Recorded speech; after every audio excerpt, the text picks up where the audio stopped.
শুক্রবারে একটু এয়ারপোর্টের দিকে যাচ্ছিলাম একটা জরুরি কাজে। তো যাওয়ার সময় মনে পড়লো যে একটু ভিডিও করি।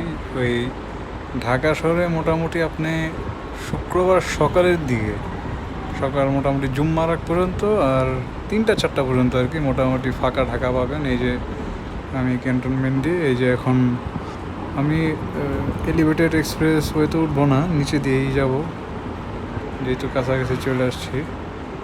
মোটামুটি একদম ফাঁকা ঢাকা আর কি, ঈদের মতো না কিন্তু মোটামুটি যেখানে আগে অনেকক্ষণ লাগতো এখন মোটামুটি 20 মিনিটে যে এয়ারপোর্টের কাছাকাছি চলে আসা যায়। নতুন এয়ারপোর্ট দেখতে মানে অলরেডি হয়ে গেছে শুনতেছি, ডিসেম্বরে খুলে দিবে।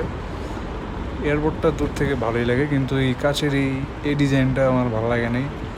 এই শাপলা টাপলা দিছে, এটা একটু স্ট্রাকচারটা সুন্দর, কিন্তু অন্য কোনো ডিজাইন দিলে আর অনেক সুন্দর লাগতো। দেখি।